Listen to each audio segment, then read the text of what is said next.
Bonsoir à toutes et à tous, ravi de vous retrouver pour cette nouvelle édition du Journal des Sports. Au sommaire, un coup de maître pour le Chambray Touraine Handball qui jouera les quarts de finale de la Coupe de France. Une Vendômoise championne de France de boxe. Et puis fin de saison amère pour le TFC, éliminé par Romorantin en Coupe de France. Notre invitée cette semaine, elle, préfère le ballon ovale. Ancienne internationale tricolore de rugby à 7, Pauline Biscara a choisi de venir s'installer sur les terres tourangelles pour allier sa passion du sport et son métier. Bonsoir Pauline. Bonsoir. Et puis comme chaque semaine, nous ferons le tour des rencontres sportives à venir avec notamment le TVB qui va se jeter dans le grand bain de la Ligue des Champions.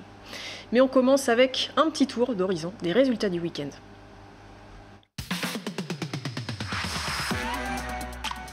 Ça y est, c'est fait. Les handballeuses de Chambray ont décroché leur ticket pour les quarts de finale de la Coupe de France. Une première. Auteur d'un début de deuxième mi-temps parfait, il leur aura fallu 7 petites minutes pour creuser l'écart face aux Byzantines qui ont chuté à 33-27. Pour les Ciel et Noirs, en revanche, l'aventure Coupe de France est bel et bien finie. Battu par Romorantin 1-0, Tours n'a pas réussi à se créer d'occasion.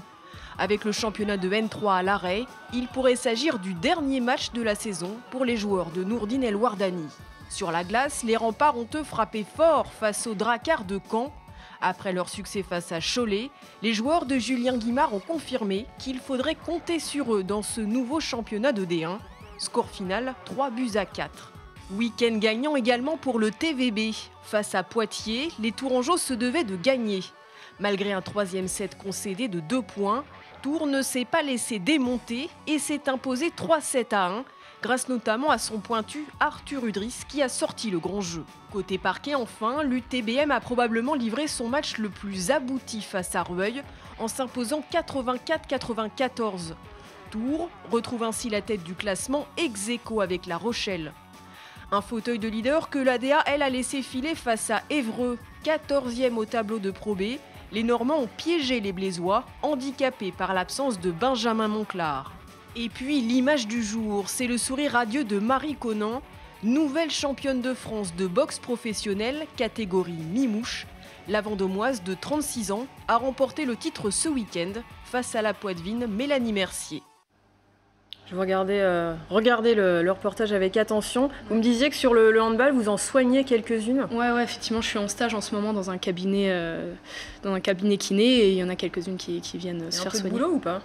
Ça va, pour un moment comme ça, avec la crise sanitaire, elles se portent bien les handballeuses. Vous faites d'autres sports que le rugby J'aime bien le foot, j'aime bien le tennis. En fait, je suis un peu une multisport. Bon, en ce moment, c'est un peu compliqué, mais j'aime bien un petit peu de tout. Un peu de boxe, non? J'aime bien. Parce vous m'avez envoyé une vidéo de vous en train de boxer. Ça fait partie de la compète d'entraînement quand on est rugbyman? Alors, malheureusement, ça fait partie de l'entraînement quand on est blessé, notamment sur les membres inférieurs. Je l'ai été beaucoup les 2 dernières années, donc je boxais beaucoup. Bon, allez, on va rester sur la pelouse, sur un terrain que vous connaissez bien, et chausser les crampons, enfin en tout cas on va essayer, et on va s'intéresser un peu à vous et à votre parcours. Le jingle, c'est tout de suite. Alors je disais, oui, les crampons, ils sont un petit peu à l'arrêt, rangés dans le placard depuis 4 mois. Pas de compète avec l'US Jouer les Tours, mais au-delà des matchs, vous avez un rôle quand même prépondérant dans ce club. Quel est-il ce rôle ? Alors, moi, je viens à la base de Saint-Pierre-des-Corps. Je suis partie ensuite à Paris et les filles avec qui j'ai commencé ont continué à jouer les tours. Quand je suis revenue ici, j'avais à cœur de redonner un peu ce que j'avais eu la chance d'avoir. Donc j'ai proposé mes services et effectivement, j'ai fait quelques entraînements en tant que pseudo-coach. J'ai un petit peu aidé les coachs et puis de fil en aiguille, j'ai fini par jouer. La passion, elle vous rattrape en fait. La licence, vous l'avez prise sans trop vous poser de questions finalement. C'est ça. Alors vous avez 31 ans, vous êtes toute jeune et pourtant vous avez une carrière internationale longue comme le bras. Derrière vous, ancienne internationale tricolore du rugby à 7, vice-championne du monde quand même. Quelles expériences vous en avez tirées justement et pour mettre à profit aussi votre expérience avec le club de Jouer les Tours? C'était une expérience de 10 ans incroyable, hein. J'ai eu la chance de porter le maillot bleu maintes et maintes fois, de faire le tour du monde, les Jeux Olympiques, les Coupes du Monde. Donc c'était incroyable parce que pendant 10 ans, il faut tenir la distance parce que c'est pas tout rose non plus, c'est de la ténacité. Physiquement, mais aussi moralement. Ouais, je dirais même plus très important le mental. Je pense que chez sportif de haut niveau, c'est 95% de ce qu'on est. Et ça fait une longue carrière parce que c'est pas facile, notamment au rugby à 7, c'est un sport assez violent. Donc voilà, j'ai eu la chance de faire ces 10 années et j'avais à cœur de faire partager mon expérience ici, quoi. Technique aussi, parce que du coup, il y a beaucoup de techniques en rugby, hein. Ouais.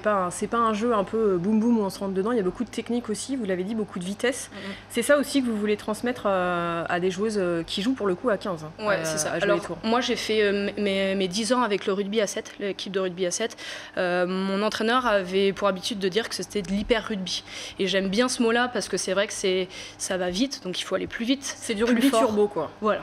Il faut avoir des meilleures passes, le moindre échec, c'est derrière.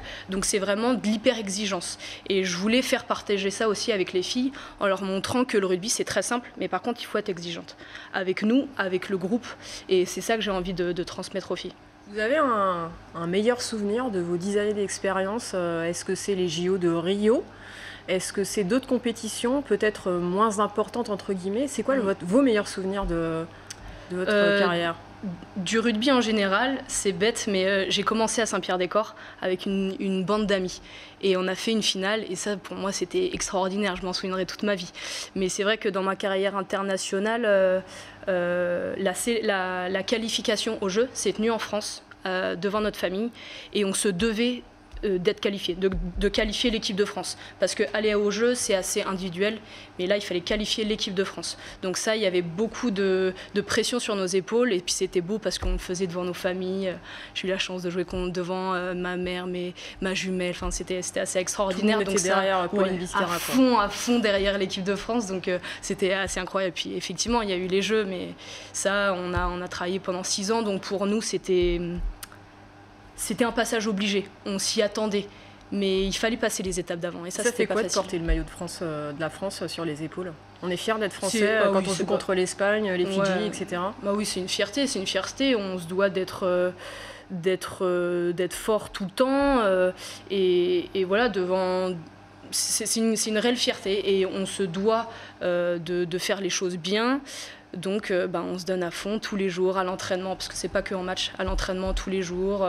Notre hygiène de vie, c'est vraiment une vie à part, le sport de haut niveau. Et vous l'avez commencé pas si tôt que ça, puisque du coup le rugby vous êtes mis à 17 ans.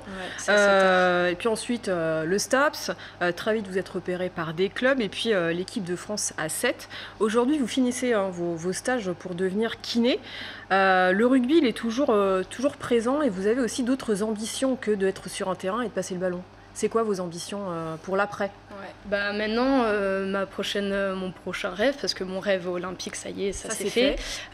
Mon prochain rêve, c'est d'être tout simplement une bonne kiné, et puis pourquoi pas retourner auprès de mon équipe, mais dans un autre rôle, en étant kiné, pourquoi pas.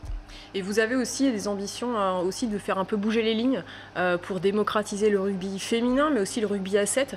Là, on vous voit, c'était où ça? Alors ça, c'était à Dubaï, il me semble 2019, si je dis pas de bêtises. 2019, Dubaï. Ouais. Et c'est vrai que le rugby à 7, finalement, c'est un sport qui est peu connu en France, peu pratiqué. Peu connu en France, donc justement, moi je me suis inscrite sur la liste de la Ligue, avec les élections qui ont eu lieu en novembre, avec Rodolphe et Estève à la tête du groupe. Vous connaissez bien, ici. Voilà. Et voilà, l'idée c'est encore une fois, de partager mon expérience pour le 7, le haut niveau et le rugby féminin, de pouvoir donner quelques idées pour faire éclore le rugby à 7, serait hyper intéressant. On l'a aussi dans la région, avec le Hinton, qui est une énorme fête en mai, et on a de la chance, c'est sur nos terres. Vous êtes co-marraine en plus. C'est vrai, ouais. Donc je suis hyper fière de ça, parce que vraiment c'est un gros travail de la part de tout le staff du Hinton, et on a la chance de l'avoir, donc de pouvoir encore développer encore plus ce rugby à 7 dans cette région, c'est tout bénef, quoi. quoi. Alors, il y a quelques semaines, quelques mois, on avait reçu une joueuse du TFC qui nous parlait de l'équipe de France féminine. Elle nous disait que c'est pas suffisamment démocratisé en France.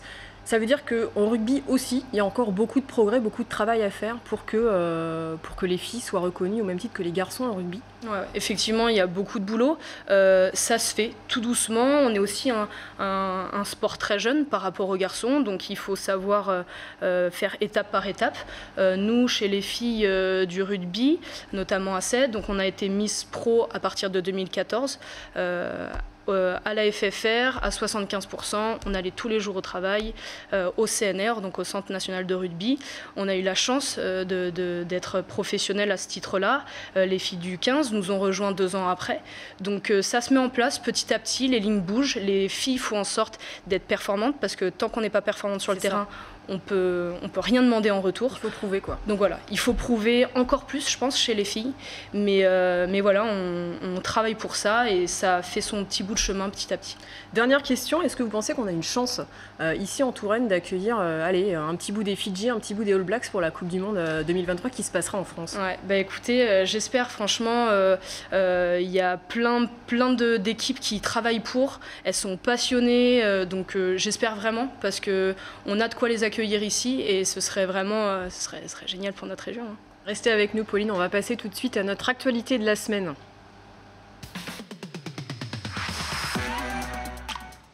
Et cette semaine, on va parler vélo. Comme vous le savez, Tours accueillera cette année la 6e étape du Tour de France.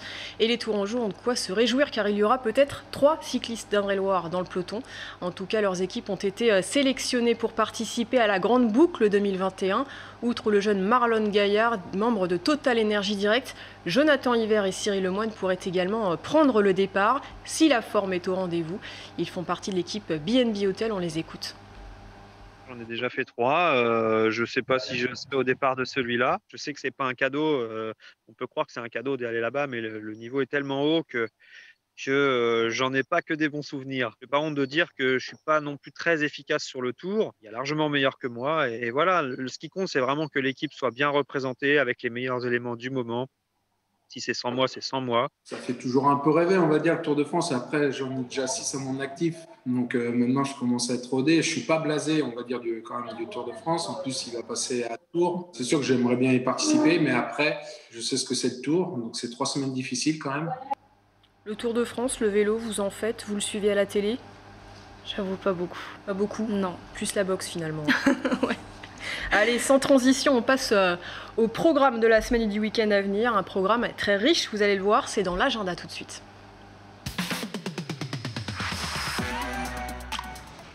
En basket Pro B, l'ADA Bloise se déplacera à Poitiers mardi. En handball, les Chambrésiennes iront défier les filles de Plan-de-Cuc avant de retrouver Besançon la semaine prochaine. En hockey, les Remparts de Tours recevront les Albatros de Brest au Palais des Sports. Et puis en volley, grosse semaine en perspective pour l'équipe du TVB. Dès mardi, match de Ligue des Champions face aux Italiens de Civitanova et Pérouse, sans oublier les Turcs d'Izmir. Le journal des sports, c'est déjà fini. Merci Pauline d'avoir été notre invitée pour ce nouveau numéro 100% sport. La semaine prochaine, vous retrouverez le sémillant Romain Delville à la présentation. Bonne soirée, ciao.